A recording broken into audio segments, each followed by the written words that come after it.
when the sky is high. No reason to stay around. Pick your hands and you can touch and fly.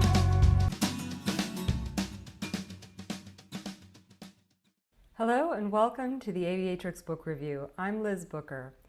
Earlier this month, I interviewed Elizabeth Wein about her many works of fiction featuring the women who flew during World War II on the European front. Today, I'm continuing to highlight the women who flew for their countries during World War II in observance of Women's History Month and Worldwide Women of Aviation Week. My guest is a sport pilot and a former reporter and feature writer for the Detroit News and former columnist and editor of the Centerville Bellbrook Times in Ohio. She is the author of 10 books, 8 which are nonfiction and 2 novels, featuring the women who flew for the Women's Auxiliary Ferrying Squadron and the Women Air Service Pilots in the United States during World War II. Her books have received 14 literary awards. She is the only 2-time recipient of the Combs-Gates Award from the National Aviation Hall of Fame in Dayton, Ohio. You can find her at her website, sarahbyrnrickman.com. Sarah Byrn Rickman, welcome. Thank you. It's a delight to be here. It's really great to talk. Thank you. I'm so excited to talk to you about all the amazing women who flew for the United States in World War II. But before we do that, I was hoping to talk about you a little bit first. I understand you're a pilot. How did you get into aviation? It goes back to Amelia Earhart, but I read about her at age 13, and I think I must have discovered I was a feminist then, because it was a book. It was in 9th grade, and it was a book of biographies about great Americans. Amelia Earhart was the only woman in the book. I noted to my class, which was mostly guys, good friends, but I don't remember that, but there being a couple other girls in the class. And I said, she's the only woman in there. They didn't even put Eleanor Roosevelt in. I was incensed, but I loved her story. And I'm like all the other girls who just, went nuts over Amelia Earhart, which most of the Wasp did, because they were born pretty much in the 1920s and before. So they read about her and knew about her. That was the beginning, and it took a long time. But it was the influence of the Wasp and the gals who worked at the International Women's Air and Space Museum, now in Cleveland. But for a while, it was in Centerville, Ohio, where I lived for 36 years. I was the editor of the local newspaper, and they came to see me when they established the museum. We got to be friends, and I eventually did work for them. And they encouraged me and introduced me to the Wasp, and the rest is history. I actually didn't get my license till 2011. My first attempt, I had to quit because my husband lost his job, so I didn't have the money to do it. And then my flight instructor moved away. Pardon the interruption, but Sarah and I talked for over 2 hours, and I had to do a lot of editing to get this down to an hour. But at the end of our interview, Sarah just happened to mention that the flight instructor that she's talking about here, the one who moved away, was none other than Wally Funk. And Sarah and Wally went to space camp together when they were in their 50s. I'll post a 2-minute outtake of that part of the interview on the website. But in case you don't know who Wally Funk is, Wally was one of the Mercury 13, one of 25 women who were tested in 1961 for the US space program. These women were put through all of the same testing that our early astronauts endured, and Wally, at 21 years old, was one of the 13 who passed everything. Despite their success, the US wouldn't be ready to send a woman into space until Sally Ride went in 1983 as a mission specialist, and later Eileen Collins as the first woman to command a space mission in 1995. By then, Wally was too old to participate, but she and her cohorts had paved the way for women a couple of decades prior to these missions. Wally has been many firsts in her lifetime, including the first female flight inspector for the Federal Aviation Administration and the first female air safety investigator for the National Transportation Safety Board. I just thought it was indicative of how deeply Sarah has immersed herself in our history that it didn't even occur to her to mention Wally here, but I thought you should know. There are several books that tell the story of the Mercury 13, including Wally's own memoir, Higher, Faster, Longer, all of which you can find on the Aviatrix Book Review website. Okay, back to Sarah and the women who flew during World War II. So it took me 17 years to get back to it. And I found out about the sport pilot license, and there was a small field with grass strip close to us. And I went out there and absolutely fell in love with flying a tail dragger. So you were a journalist first. Yes. And so how were you introduced to the Wasp? I have wanted to write books since I was 5. I wanted to be Brenda Starr, and you're probably too young to remember. No, you're not. You're laughing. I'm not, you're like the third person who has told me this, so I'm going to have to find out. I mean, I've had people explain her to me, Yeah. but I'm going to have to go read something. Oh, she was a great comic character. Well, it was during World War II and after for a while, and I wanted to be Brenda Starr, and in a way, I guess I got to be because I became a journalist first. I've laughingly told people when I graduated from college, I had a degree in English from a prestigious university that prided itself in its English majors.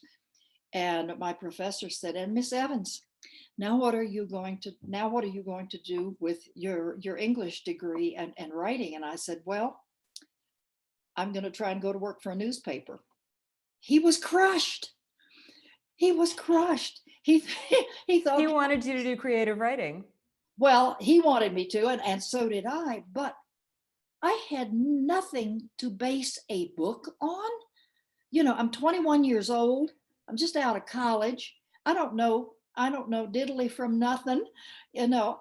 And I figured, well, journalism, because I had loved it and I wanted to be Brenda Starr, this was the way to get my feet wet in writing. I went to work for the Detroit News eventually, finest newspaper in the country back in the 60s. And oh man, the education I got, it gave me the basis for all the writing I've done since, fiction or not. I bet.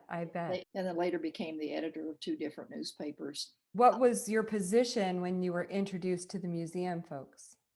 I was the editor of the Centerville Bellbrook Times in Centerville, Ohio, which is a suburb of Dayton. And they were moving into a refurbished, re-everythinged stone house in the center of town. And that was because the city had restored it because of its historic value, and they were looking for a tenant for $1 a year.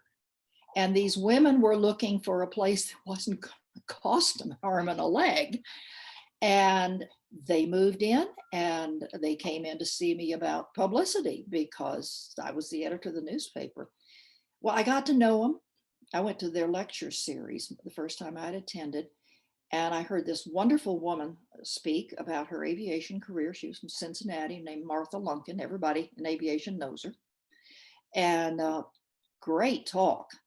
And I looked around, and no one is recording it, either verbal, a tape or video or anything. And I was surprised, and I asked later, well, they really didn't have the money to go into all of this stuff. I had been working with Cable Council there as the editor of the newspaper. I got to know them. I said, this needs to be recorded. This is oral history. This is the history of women in aviation. We need this recorded for posterity. It was recorded and broadcast out on the Miami Valley Cable Council network, which included 7 suburbs of Dayton. So that's how we started filming for posterity these women lectures. And we did 12 of them over 4 years, 3 a year, while I was working for them. And that is how I met my first Wasp. She and Joan and I talked about doing a panel on the Wasp. So for our second year, It was January 12th or 13th of 1992. We did a broadcast with 8 Wasp. We got 8 panelists, 8 Wasp together. Nadine, the local one, was the MC. Is And this we Nadine brought- Ramsey? No. I know. I never knew Nadine Ramsey. Okay. I know who she is because I worked with Rocky on her book. But no, Nadine Nagel, sweet, wonderful lady. She and I established a great friendship. We got these other women in, and I had read about Nancy Batson Cruz in one of the books about the Wasp, one of the earliest, because there weren't that many back then. And I said, I think that lady sounds like she'd be a good panelist. And so we contacted her in Birmingham, and she agreed to come. Nancy Batson Cruz changed my life. She and I got to be friends. I asked her, I said, I wanted to write her story. No, Sarah. She was from Alabama. No, Sarah, I want you to write about Nancy Love and the Wafs. And I said, how? How am I going to get it right? Find these women, get around the country, travel around the country. I don't have the money. I don't, I live here in Centerville, Ohio. No woman's land, like, She said, I'll have a reunion. And there were. I'll just have a reunion and they'll all come. And she did. There were 9 left alive. 6 came. I since met one more personally and interviewed another one by phone. She worked with me to write the originals based on interviews with the 6, and then a couple of more by phone. My research at Texas Woman's University, which is the archive, that is where almost everything of value about the Wasp is held. And they are known as the place to go. The Smithsonian sends them there because that is where the story really can be found. And I went there. 2000, I went to Texas Woman's University and published the book in 2001. Nancy worked with me on the whole thing. And the book was called The Originals? The Originals, the Women's Auxiliary Ferrying Squadron of World War II. So tell me a little bit about that, that history, about the ferrying squadron and its evolution to the Wasp. Well, how did it get started? Okay, there are 2 separate entities that came together. I say separate entities. They were 2 pieces of one puzzle. The Wafs, they are the holders. To me, they are the ones who did the real phenomenal work in World War II. I appreciate all the other stuff that the Wasp did, and they did many, many things. But when the whole idea was begun, the idea was to supply more ferry pilots for the Ferrying Division Air Transport Command. They were desperate for ferry pilots because all the men who had licenses had gone to war. And they were literally beating the bushes for pilots who could qualify to simply fly trainer aircraft. Nancy Love thought she had ferried airplanes like this with her husband. They had an FBO at the Boston airport. And they taught when they needed ferry pilots. We got into World War II, or before even World War II. Then Bob and Nancy were supplying ferry pilots to take planes to Canada because we couldn't take them and send them to England officially because we were a neutral country. But if they went through Canada, they could go. So they were ferrying airplanes up to Canada, Pearl Harbor. All the men go to war. Colonel Tunner is in charge of the ferrying division for the Air Transport Command, and he is having trouble finding pilots to fly primary trainer aircraft, which at that point were mainly the PT-19s out of Hagerstown, Maryland, to take them to all the flight training schools in Texas so we could train more men. Well, if you can't get the airplanes down there, you're going to have a little trouble training your guys. They met and he liked her idea. She checked to find women who had what she thought were sufficient hours and credentials that she could invite them. And what she and Tunner had worked out was they wanted women with at least 500 hours. Oh, A that's a lot. pretty high standard. Yeah. They asked 300 of the men. So Nancy said, let's ask for women with 500. Then you're sure to get competent pilots. And this was the point.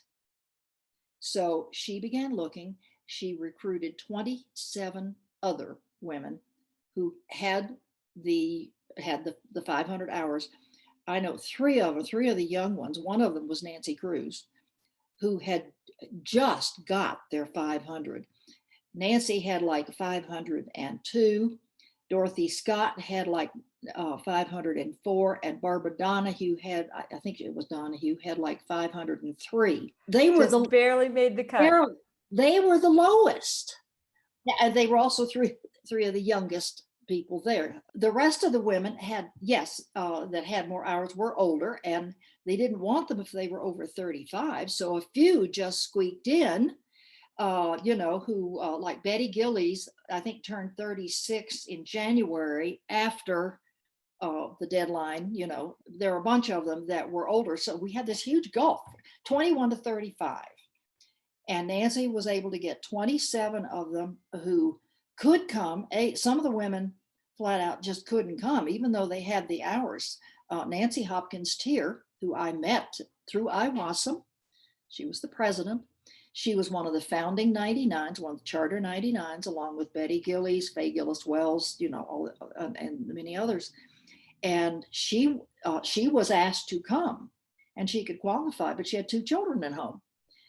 Now, a couple of the gals did leave their kids. Betty Gillies was one, Helen Mary Clark was the other. These were both wealthy women who had nannies. Or Betty's case, it was her husband's mother Gillies. And in Helen Mary Clark's instance, it was the woman who had, I guess, taken care of her, came to take care of her children. They were the only 2 that I know did that. I think there were others in the Wasp who did. But there were a lot of women who had kids at home who qualified but couldn't come. In the meantime, Jackie Cochran comes back from England, mad as a wet hen, because Hap Arnold, she says, had promised her this job. I have my doubts. I think Hap Arnold, and I said this in the book, I think Hap Arnold was caught. Yes, he had mentioned to her about going to England, which Jackie capitalized on any opening she could. And she had capitalized on any of those, and she pushed herself into, and a lot of people will scream at me for doing this, but damn truth. Pardon me, I swore. She was a pushy broad. Okay, so she comes back and she confronts Hap, and he folds. Now think about it for a minute. Here is this very well-connected, wealthy woman who is, screaming in his office, or I've heard, brandishing the newspaper, whatever. What have you done? He's trying to win a war, which we're losing. This is September of 1942, and we're losing badly. He has other things on his mind. So he just says, fine, we'll, you take the training, and she's got the women who are already doing the ferrying. Good, put it together. And he calls in his assistants, and he says, do it. And they do. Okay, but Cochran then comes to some of the meetings, and she berates this very smart lieutenant who Tunner has sent to, Tunner doesn't realize at that point how, what he's running into. This lieutenant comes back and tells him, and Tunner is not happy. He checks out on, I'm telling you more than you probably need. This is all in my books, but. I'm really fascinated. I mean, I know a lot of this stuff already, Yeah. but it's just so fun to hear you talk about it. Well, he has some friends of his in England who are already over there, check up on what she had done in England. And the report he gets back is not so shining. And he is not going to let this woman take over the women of the Ferry Command, the Wafs. And by that time they have the nickname, the Women's Auxiliary Ferrying Squadron, or Wafs. So he puts training in Jackie's lap. Okay, this is fine. We only have 27. If we're going to need more women, they got to come from somewhere. And so she goes to work, and this is where the Wasp began. He gives her carte blanche to put this together. It's her job. So she gets, first she finds a training field that will take them, which of course only lasts for about 3 or 4 months because it isn't big enough. But they first go to Houston, to Houston Municipal Airport. And she hires Dee Dee Deaton, who was a remarkable woman. I mean, Jackie and the Wasp really made out well by getting someone of the caliber of Dee Dee, because she's what made the Wasp, in my opinion. So she's riding herd over the girls, and they go get their instruction, and they start at Houston. They don't have any trainer planes for them to learn in. They don't have any PT-19s for them to, they have to fly Cubs and Champs. The smaller airplanes, they've already learned. They have to, these women have to have 200 hours. 200 hours, okay? So they've flown these. They know more about it than the men who are trying to train them. So here they are, most of them are older because they've had time to build this up. A few of them are younger, but most of them, they're pretty worldly wise, and they aren't going to take orders from anybody. They've been told they are not military, so they don't want to take orders from anybody, and including Dee Dee. Though Dee Dee put her foot down, she got it. But Houston, there was no discipline because they had to put them in motels. There was no place to house them. Okay. Doggone if the women who came out of those first 3 classes weren't really good pilots, because they had experience. They knew what they were doing. And when they finally got the trainer airplanes for them to train on, they had the PT-19s, BT-13s, basic trainer, AT-6s, which was the big one, the 600 horsepower advanced trainer. They learned how to fly all those, plus a twin engine Bamboo bomber. So I mean, they were capable. They had this. Now we're talking the women, the first 3 classes, they had some background. Okay. But Cochran knows she can't put any more there. They're already bursting at the seams. So she gets Sweetwater, and a wonderful place to send a lot of women to be trained. And they moved the men out. They had been training English and Dutch pilots, if I'm not mistaken. So by the time class 4 comes along, they split them. They send half of them to Houston and half of them to Sweetwater. Class 5, they all go to Sweetwater. Okay, so we move from Houston, the beginning, to Sweetwater, and this took place over about a 3-month period, because class 1 actually graduated from Houston. Class 2 finished in Houston and flew to Sweetwater to graduate.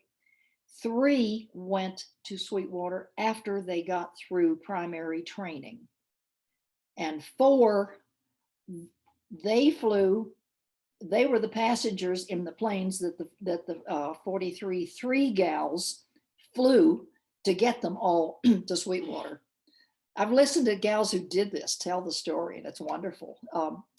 Emma Coulter Ware had her own airplane down there. She's class 3. And so I don't know that she took anyone with her or not, because it wasn't an official Air Force's airplane. But the other gals who were in that class, well, they could take one other passenger. So they took the rest of the girls there.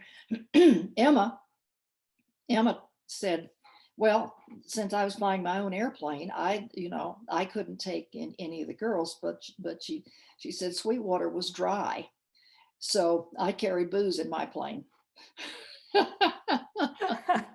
That's how the transition happened from Houston and the first couple of classes to Sweetwater. And it happened over the early months of 1943. So now we've got the graduations. What do you do with them? Well, of course, this is why the Wafs exist. The original Wafs all congregated in Wilmington, Delaware, Newcastle Army Air Base. That was close to Hagerstown, Maryland, where the PT-19s were manufactured. That's why they were put there, so they could ferry the PT-19s. Also, the Cubs, which were liaison planes, which were manufactured up in Pennsylvania. So that was the reason for them being there. So all 25 of them are there, and it's time to divide them and send them to 3 other ferrying bases, because now we have more women who are supposed to be coming. They sent 5 to Romulus, 5 to Long Beach, and 5 to Love Field in Dallas. 10 stayed at Wilmington. So when the girls begin to graduate, they divide them up and they send them to the 4 ferrying bases. First class, there were 23 graduates. They were divided up and sent. Now, here is what these ferrying squadrons are about. They basically doubled in size in May, because of it, roughly 5 went to each, a little bit more than that went to each place. Same thing happened when 2 came in. They quadrupled then. That's how the ferrying bases began to get more women pilots. The 4th class was the biggest. It was 141 graduates. So, I mean, everybody got 30 plus girls. And that's when Cochran began to take some of them to send to other places. That's where the Camp Davis gals came from. That was the first experiment. Then when 43-4 arrived in August, that had to change everything, because now it was huge. The ferrying division could hardly handle getting 30 plus new pilots at one time, these bases. And also they did not have as many hours. With a few exceptions, they weren't as well trained. So Tunner was unhappy because the gals who'd come from the training school were having just stupid little accidents that they shouldn't have been having, but they hadn't had time. This is the big thing. There was never this thing about, oh, well, they're just not good enough, It was they hadn't had enough time in grade. And you have to have that. So he told the big command, I want your 15 best women that graduate from each class. Well, Cochran didn't like that. A couple of her girls complained about being washed out because they had some of these little accidents. Here was the big problem. When she heard from the girls who had been washed out, she wanted to keep all those girls, because her idea was to have her own little women's Air Force. So she needed all of the Wasps she could keep. So she didn't want any more going to the ferrying division. So she called for an air inspector to look into the field where the washouts had occurred. She had not told the Air Transport Command that she wanted the girls, if they turned them down, she wanted them back. They just let them go. The Army let them go because they couldn't do it. They weren't military. Right. If they weren't going to ferry as civilians, they couldn't use them. So they sent them home. And they're the ones who began to complain. So Cochran threw another fit, and it finally got worked out. But it was a nasty thing the fall of 1943, with her throwing her weight around, Tunner basically throwing his weight around, working this all out. And most of it happened because of lack of communication. Of course. Yeah, of course. She had not told the Air Transport Command that she was sending some of the girls they were supposed to be getting, that she pulled them and sent them to Camp Davis. They didn't find out until the complaints came through that the women were not being paid. The checks didn't get to the women at Camp Davis because they were sending them to where they were supposed to be. All of this comes out. Well, of course, it's bad stuff, of course. So then we add to that the women who there were about 5 of them who had been washed out, complained. Cochran wanted them back because she was trying to build her own little force because she could see that the training was not quite up to snuff. Okay. Tunner realized that. He changed the training after the fiasco with the class of 43-4, where many of the girls had gone in with the minimum of 35 hours. They had had their training, but they hadn't had time. And again, this is not their fault. Well, yeah, you have to do the training. You have to maintain proficiency by flying more. Absolutely. And they weren't getting that kind of flight time. Right. They needed more flight time, but the ferrying division could not use them to put them in an airplane by themselves and send them across country. No, yeah, I What the believe it. ferrying pilots did. As I said, this is not a slam at the gals. It's the fact that they just they had not had time to get the training, time and grade. Tunner saw it. He upped the training. So the girls who are now coming into Sweetwater, instead of getting 4 months training, they're getting 6 or 7. Huge difference. Yeah, much different. And as they get in and take this training, they are becoming better pilots. And I know women from Marty Weil from class 10 said we got the best training of all of them. Well, they did. Only half of them made it to the ferry, were sent. The rest of them were sent back to Cochran to send elsewhere. But they were so well trained, but it was too late, because the problem was they didn't need them to fly basic primary and basic trainers anymore. They weren't manufacturing them. The war had moved forward. Trainer planes were not being built, so we didn't need ferry pilots to ferry them. What they needed ferried were fighters. A whole different ballgame. Yeah. Whole different ballgame. Tunner established Pursuit School in December of 43 to start getting women and men prepared to ferry fighter pilots, because we need the fighter pilots and they're coming off the line. Okay, you cannot take a graduate just immediately out of school, put them in a fighter. So the gals who got there, yes, they were well prepared, but they then had to work up time in grade 2. 2 women made it and actually ferried fighters, but they had been flight instructors before they went to Sweetwater. Yeah, so they had a lot of experience. Yeah, so yes, they did. In the spring of 44, the movement was to take the women who could not qualify to go to pursuit school, to send them back to the training command and Cochran to place elsewhere. So they began to move the girls back. And if people just listen to the reason for it, it's not a slight of the girls or their training. It's a fact that they don't have 500 hours. No, yeah, of course. That's what they need to go to pursuit school. Right. So, and a lot of the women got the wrong impression. They never told them anything. Oh, yeah. They gave them no explanation. Yeah. These women knew nothing but rumor. Right.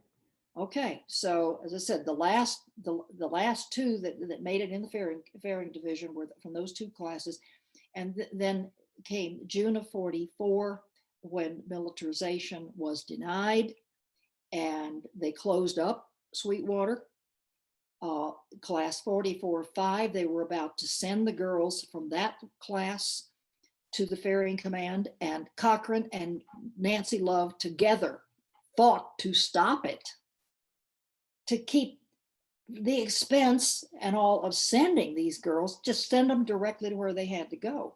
And these two women to work together on this. Now, I've got the transcript of the phone conversation. Oh, that's so neat. Oh yeah, it's in a couple of my books.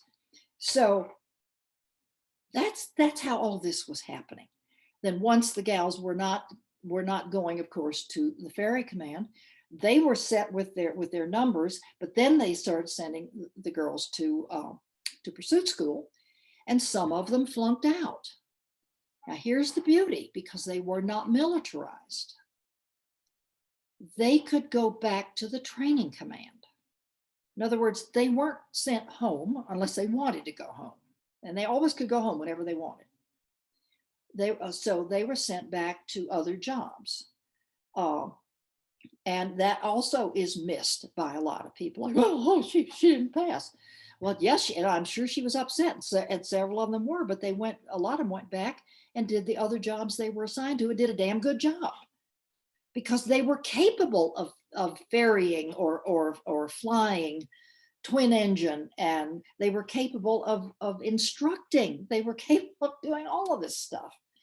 So the program was a winner all the way around, but so much has been lost in the translation, and it comes out with, hard feelings. And okay, when they were finally shut down, they all cried. Oh my God. Of Of course. course they did. They were doing a job Yeah. for their country. We don't need you anymore. You're nice girls. Go home, have babies.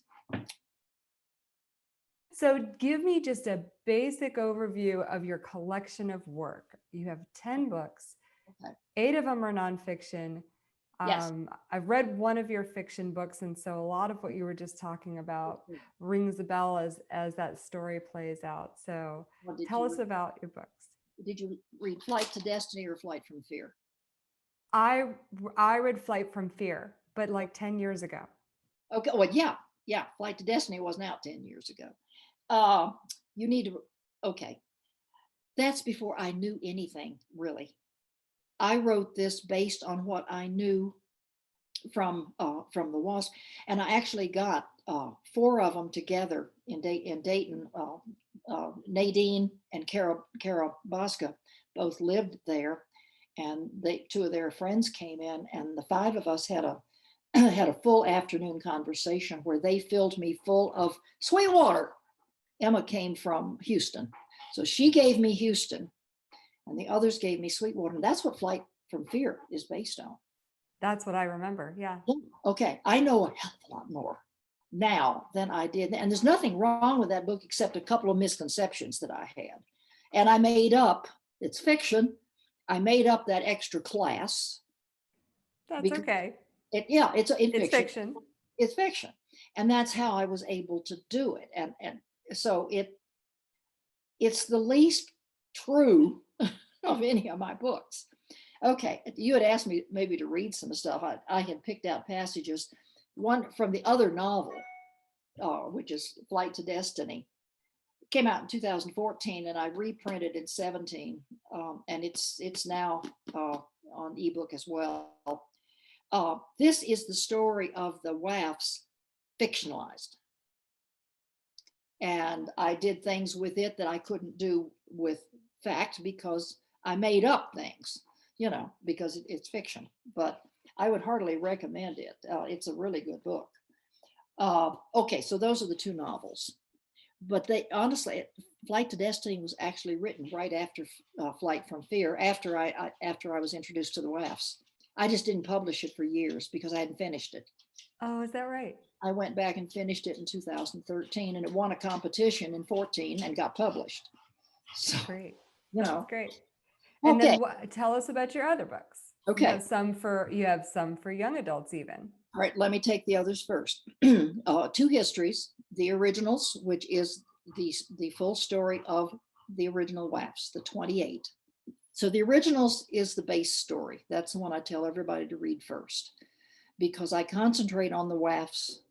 All of my books, other than the first novel, are about the Wafs, really. The Wafs and the women of the Ferry Command, excuse me, because the second history is Wasp of the Ferry Command, because by the time all of that started, they were called Wasp. That is the history, literally, of the 303 women who flew for the ferrying division. And that was where I began to set my interest. Was I wanted to know about the 134 women who qualified to fly pursuit aircraft, because that is a coup. And do you want to know the most important thing that the Wasp did in World War II? Yes. Was to ferry P-51D Mustangs to Newark, New Jersey, from Long Beach, California, and from Dallas, Texas, mostly from Long Beach, to be ferried to England, to Europe, to escort B-17 and B-24 four-engine bombers all the way to Berlin and back. Until we had the P-51D, we could not do that.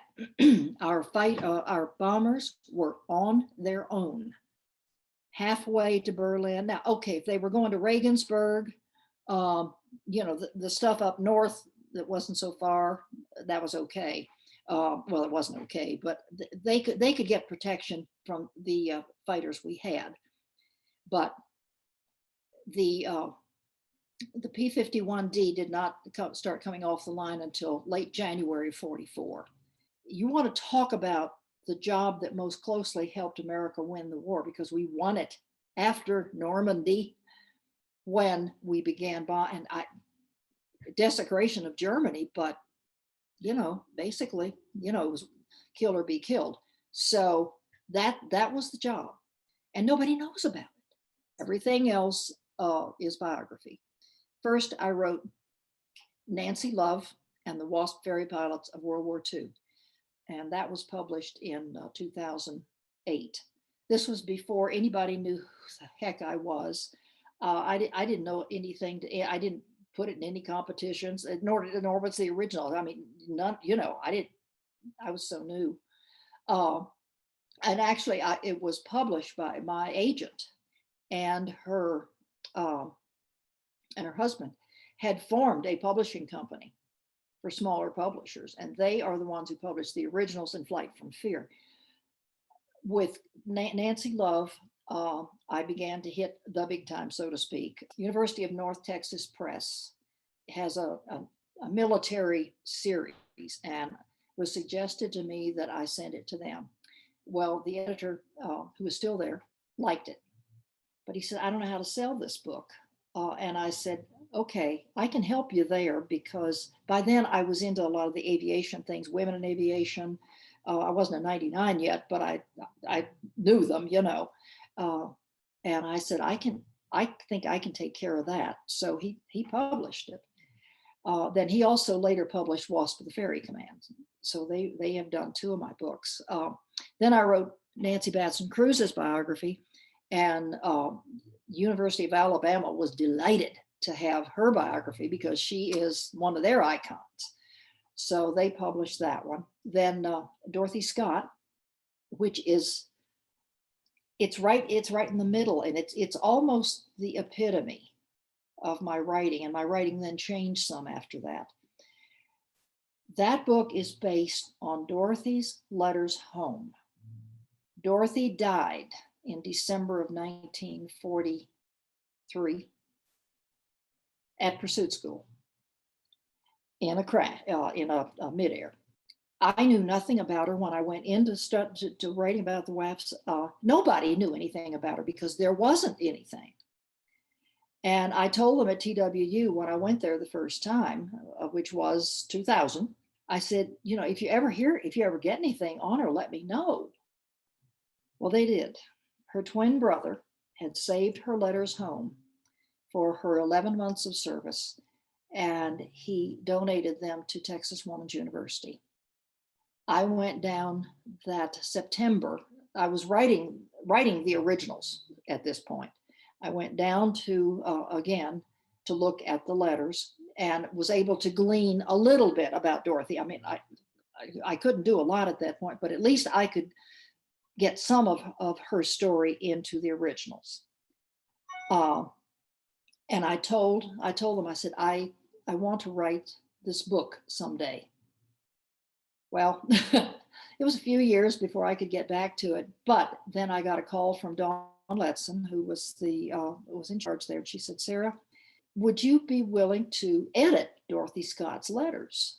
And I said, Dawn, I'll do you one better. I'll write her biography from them. Dorothy Scott won 8 awards. It is one hell of a book, I got to tell you. But it's her voice. She wrote it. Her letters were so magnificent that they translated. I had a wonderful editor too, who caught what I wanted to do with it. And she and I got it put together, and I can't sing its praises loud enough, but because it's such a downer, she dies in the end. It's hard to push, you've got to want to read it. And her story is magnificent. Right after that, I interviewed Barbara Erickson London, BJ Erickson, who I knew because I went out to visit BJ about 3 different times to talk to her about Nancy Love, and then for Wasp of the Ferry Command, because she was a squadron commander. So I wanted to write her story, and I wrote to her daughter, Terry, and I said, I want to write your mother's story. Is this okay? She said, yes. So the whole family helped me with that one. And I came back from the interviews and everything. I had all my stuff together, and this was the fall of 2017, ready to start writing my next big biography. And I went to Women Writing the West conference with a bunch of my friends, and we're sitting there around having a beer. And 2 of them said, Sarah, why are you writing these biographies, about these wasps for adults when it's the young women who need to read their stories? And I went, I don't know how. They said, oh, ridiculous. Well, before I left the conference, I told them, yes, on the way home, I told, I was riding with a friend and her husband, and I told her, I said, yeah, I'm going to do it. So I did. Well, of course, now I've got the publisher thing again, because I'm going into young adult. I had a friend in Women Writing the West who was a publisher who does a lot of the younger people's books, but they're pretty much Western. And I went to her and I said, Doris, okay, my writing. Would you consider?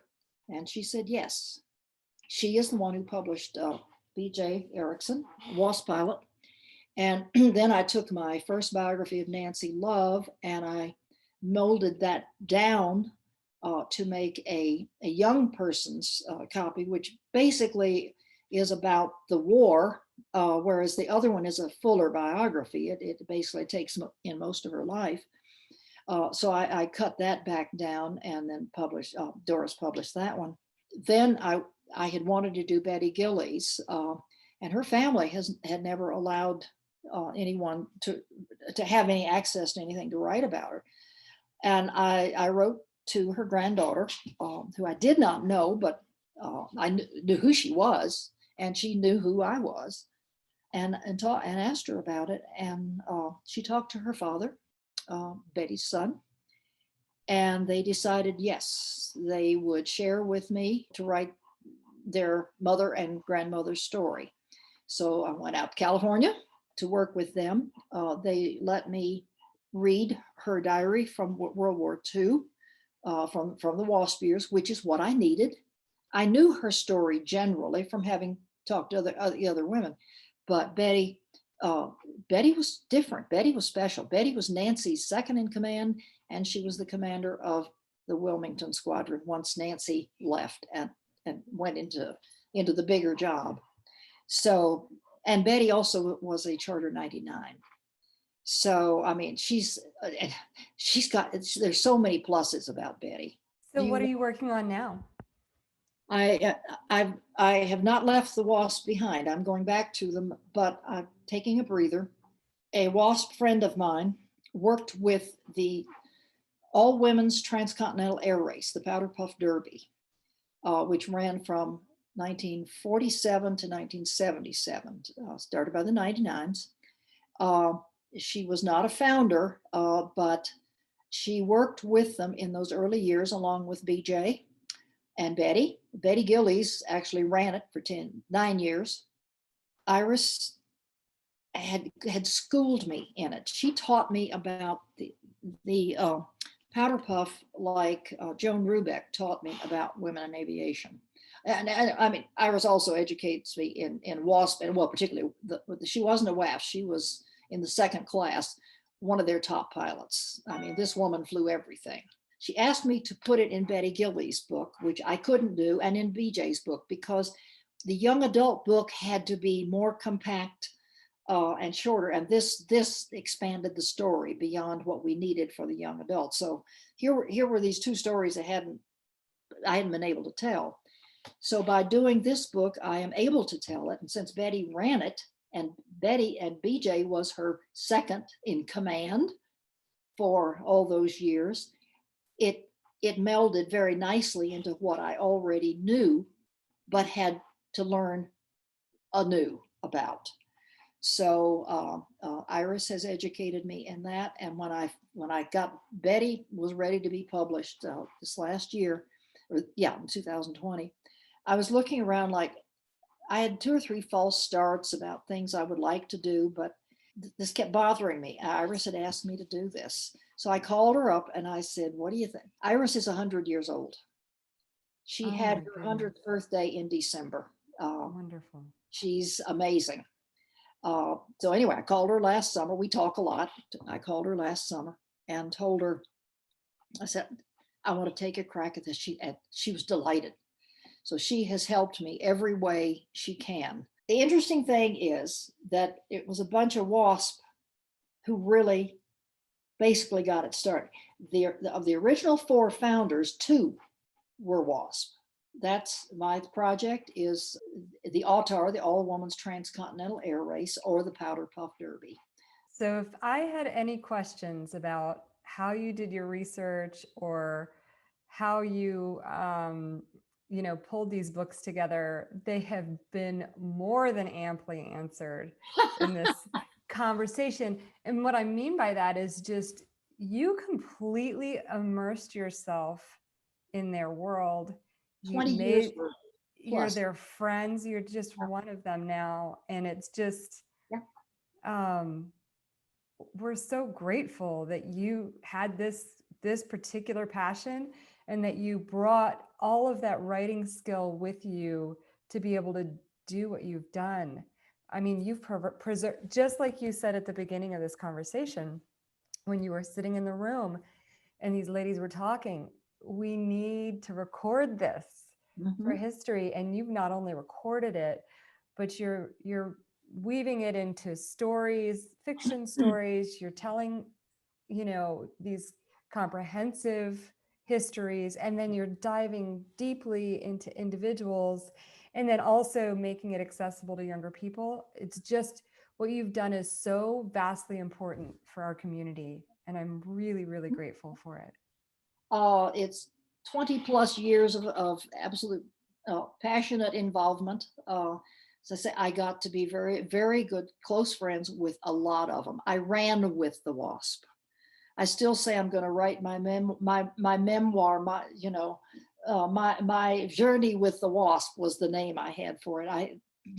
I have written pieces of it because I've written it as columns, blogs. You've told so many people's stories in your telling, you continue to tell them, but there are so many, not just of the Wasp, but other women in history, either surviving or no longer with us, whose stories haven't been told. And I wanted to ask you for advice for people who are interested in doing the kind of research that it takes to write a biography, that it takes to tell these women's stories. But I almost feel like your advice is go live with them, go run with them. Yeah. But Yeah. but do you have it? But if they're no longer with us, right. Is there particular advice that you have for people who want to share the stories of women in aviation that haven't been told yet? Well, the ones who are still alive, talk to them. But I had looked up I thought I was trying to find this passage in this book that I read called Telling Lives. And when I first started writing, when I was working on my master's degree back in the 90s, that was one of the reasons I left the newspaper business, was to go back and get a master's degree in creative writing. I had wonderful people I worked with. It was a self-starter program. I didn't go sit in classrooms. I had enough life experience and journalism behind me that what the program was geared for us. So anyway, I started reading a lot of different books, and Telling not lies, but lives is one I read. And what I remembered from it, this is obviously, it's about writing biography. The biographer must learn to know the mask. And in doing this, she will have won half the battle. The other half is her real battle.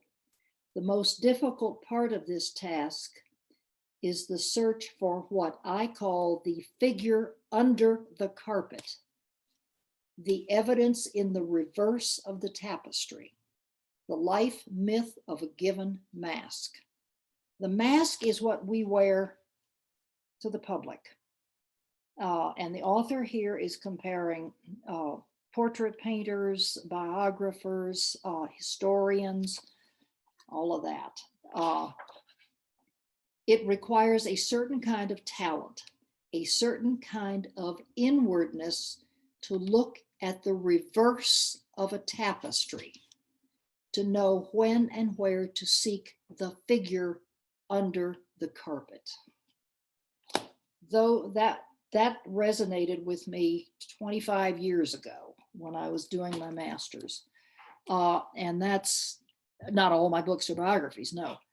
But that's what I have sought to do. And I think probably the Dorothy Scott book stands way above everything because, but she wrote that one. That's her voice. It was her voice, yeah. All right, this is the opening of my latest book about Betty Gillies, Wafs pilot, the days and flights of a World War II squadron commander. And the chapter 1 is called On Wings of Gold. The sun creased the horizon. Suspended in the bubble-enclosed cockpit of the twin-engine, twin-tailed P-38 Lightning, the pilot pressed her toes hard against the brakes. The aircraft trembled, ready to fly. Eyes focused on the instrument panel, she watched the dials and the gauges that would tell her when the engine reached takeoff power. It was still dark and smoggy, a typical morning in Long Beach with low, dense hanging clouds. I couldn't see very well, but when the control tower said go, I went. She lifted her toes from the brakes and shoved the throttles to full power, pouring the coals to the engines. The surge held her against the seat as the Lightning's wheels rolled faster, faster, faster, gaining momentum. The wind caught beneath the wings and lifted the silver aircraft from the runway. A swirling brownish murk engulfed the plane. The ground vanished. Her left hand on the throttles, Her right hand held the controls that determined the aircraft's upward movement. The silver plane climbed through the darkness. At 900 feet, the airplane burst through into a cloudless blue sky. The sun's rays hit my silver wings and turned them to gold. I wanted to pull something and stop right there in the air. Below was fog and black stuff. Directly in front of me were these two snow-covered peaks, well over 10,000 feet, the sun coming up through the pass between them. And above it all was this sleek airplane flying on wings of gold. This is Flight to Destiny. It is my second novel about the Wasp, though it's based on the true story of the Wafs, but it is fictionalized. And there are three main characters who are made up, who carry most of the action, but some of the real people will be here in cameo type roles, but it's the story is about the three fictional gals. Brett came back. He had the heading for the fjord. Claire nodded. We're almost down to 1,000, she said, checking the altimeter for the umpteenth time. Both she and Annie took a minute to look down and eyeball where they were headed. They saw the several inlets that were the beginnings of many fjords leading inland. Only one would take them to Wwii 1. Wow, Annie repeated. Yeah, said Claire, as she made one more 360-degree descending turn to lose the rest of the altitude. Then, making a final turn at 1,000 feet to start the run up the fjord, she and Annie glanced at each other. Here we go, they said together, both knowing it was to be the flight and the landing of their lives. Their last flight at the controls of a B-17, their flight to destiny. And no one would ever know about it but the 10 people on board. In minutes, they were flying in a magnificent canyon of mammoth icy crags. At 1,000 feet, the surface of the fjord appeared to be but a few feet beneath their wings. The water was a deep, vibrant azure, and reflections of the northern springtime sun bouncing off it nearly blinded them. And just as they were warned, at points the icy walls closed in on them, but the wingtips passed with ease as Claire wove the big airplane through the narrows. She caught herself holding her breath. My God, it's so beautiful, she said, as the full impact of the Arctic splendor unfolded before her eyes. I never dreamed I'd ever see anything this magnificent, said Annie. Finally, the shipwreck appeared in front of them. As advised, they looked right, and there it was, the runway. Claire put the airplane into a 30-degree right turn to a heading of 070.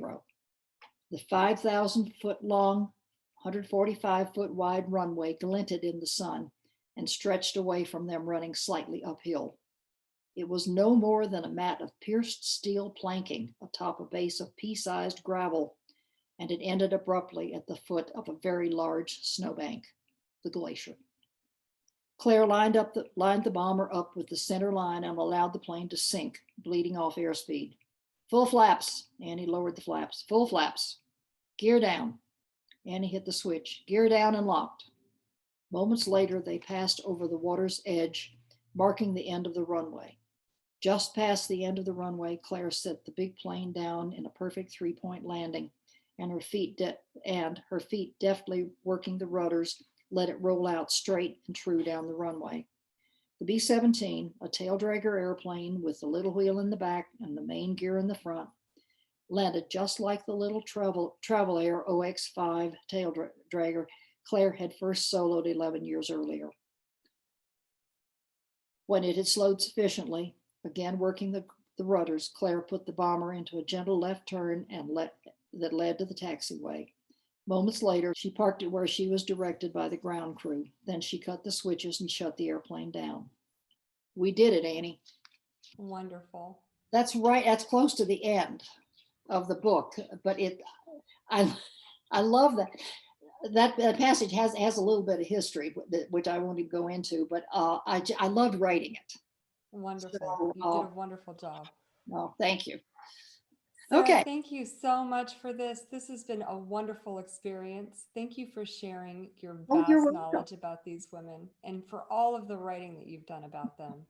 It's Well, I hope, all I can say is I hope people will read my books. They're out there to give people these stories.